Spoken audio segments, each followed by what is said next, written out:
新一份財政預算案以創科驅動金融賦能為主軸，當中好多篇幅都提及到創科發展，涵蓋唔同領域同埋新興產業，包括人工智能、生命健康科技、航天科技、量子科技、具身智能等等，準確把握並且對接國家嘅發展大局，亦都回應咗香港各行各業升級轉型嘅迫切需要。為咗本港創新科技產業發展同埋經濟高質量發展，提出咗清晰嘅發展方向同埋目標。我感謝司長採納咗我哋業界好多嘅建議啦，寫入咗喺預算案入邊，展現出司長同整個特區政府對創科發展嘅高度重視同埋系統性嘅佈局。希望預算案各項政策措施能夠持續推進，喺唔同嘅創科領域發展可以繼續做深做強。而家世界局勢風高浪急，國際秩序持續受地緣政治啦、保護主義同埋單邊主義衝擊。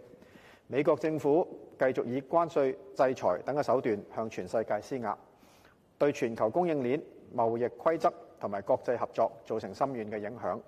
喺咁嘅大環境之下，香港更加需要強化我哋自身嘅韌性，發揮背靠祖國、聯通世界嘅獨特優勢，以科技創新、以產業升級，增強我哋抵抗風險嘅能力，提升整體競爭力。主席，國家15規劃明確提出要加快高水平科技自立自強，統籌教育強國、科技強國、人才強國嘅建設，全面增強我哋源頭創新能力，推動科技創新同埋產業創新深度融合，發展新質生產力。呢個唔單止係國家高質量發展嘅戰略部署，亦都為香港提供咗好寶貴同埋好重要嘅發展機遇。香港擁有國際化嘅科研平台、成熟嘅普通法制度、完善嘅資本市場同埋高水平專業服務，可以喺國家創新體系入邊擔當關鍵嘅節點。透過發揮超級增值人同埋引進來走出去嘅優勢，唔單止可以協助我哋國家科技成果商品化、產業化，更加可以推動內地同本港嘅企業協同出海，共同開拓國際市場。特區政府近年喺創科佈局上面明顯加大咗力度，包括制定香港創新科技發展藍圖啦，為未來5至10年定下清晰發展路徑，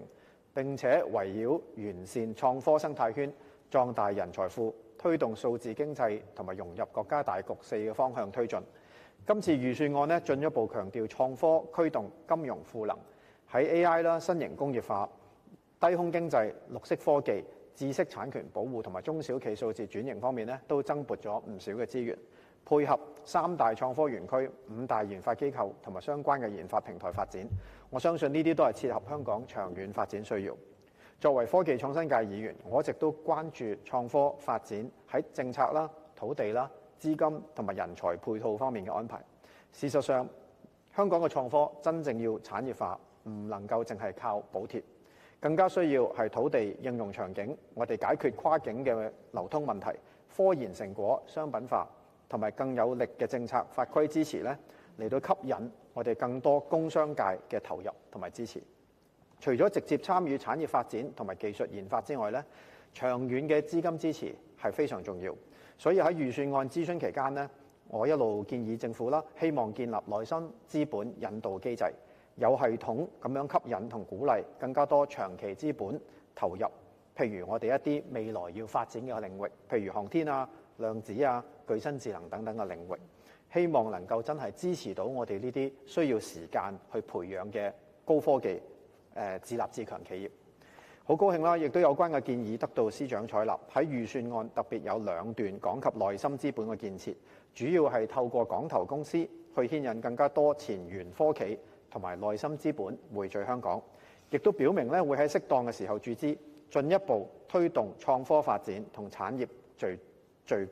聚。呢個係一個好嘅開始。不過亦都希望政府可以深入研究我哋內心資本嘅建設規模係咪足以應付未來創科發展嘅需要。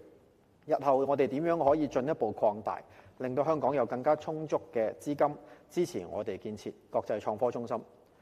國家喺去年底正式啟動咗總規模超過1000億元人民幣嘅創業投資引導基金，其中有500億元係粵港澳大灣區創業投資引導基金。唔知特區政府有冇同內地商討，喺粵港澳大灣區創業投資引導基金之下，有冇啲空間香港可以參與其中，亦都可以帶動更加多粵港澳大灣區唔同嘅基金同埋資本嚟到香港作出早期嘅投資。主席，全面對接國家15規劃係香港行政立法兩個機關未來5年嘅重要工作。對於今年預算案首次將航天科技、量子科技、具身智能等前沿領域納入去預算規劃呢，我完全支持，亦都希望政府將來可以繼續投放更加多資源，積極推進唔同嘅前沿科技同埋相關產業嘅發展。為咗配合政府編撰首份港版15規劃，我哋亦都已經成立咗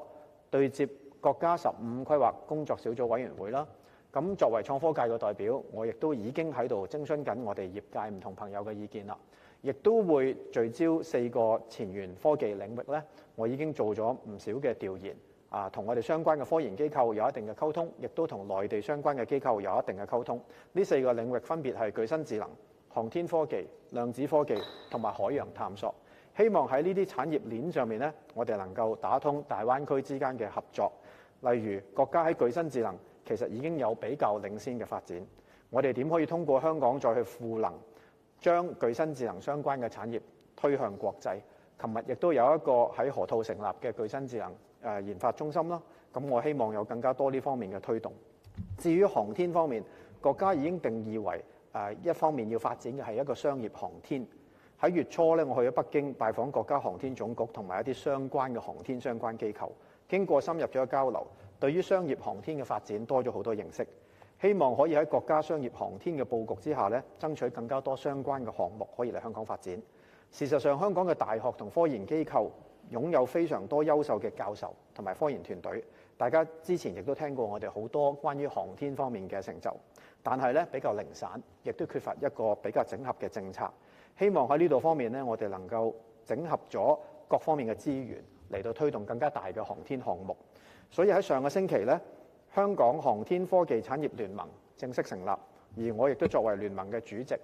入邊有唔同嘅機構啦，有投資者啦，亦都有一啲科研嘅機構同埋大學嘅學者。希望我哋能夠推動商業航天嘅一啲構想，能夠喺香港嘅15規劃入邊佔上一定嘅份量。至於量子科技方面咧，亦都有做一定嘅研究咯。其實喺國家嘅支持下，香港已經逐漸形成咗緊密嘅量子科研網絡。而家香港嘅院校入邊咧，有2間聚焦量子領域嘅全國重點實驗室，加上其他專注相關技術研究嘅中心，譬如 Inno Hong Kong 入邊嘅香港量子人工智能實驗室。香港喺量子相關嘅領域嘅科研實力咧，正逐步提升。量子科技其實要分咧，應該分3大類，主要係量子通訊啦、量子計算同埋量子測檢。咁香港喺而家嘅研發領域入邊咧，主要係側重喺量子通訊同量子測檢。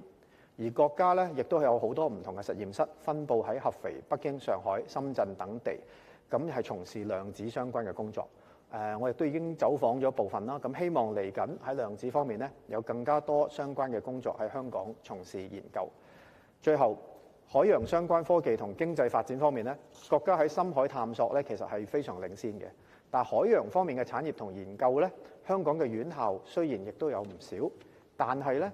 我哋過去嘅側重咧比較多喺海洋方面咧，係叫做喺航運同環保呢2個範疇，並冇將海洋相關嘅科技歸屬於某一個領域去規管。咁所以希望喺未來，我哋喺海洋方面嘅探索同科技相關嘅應用咧，可以有更加多或者更加清晰嘅分工同埋部署。最後，預算案提出預留2億2千萬元喺香港建設首個境外喺國家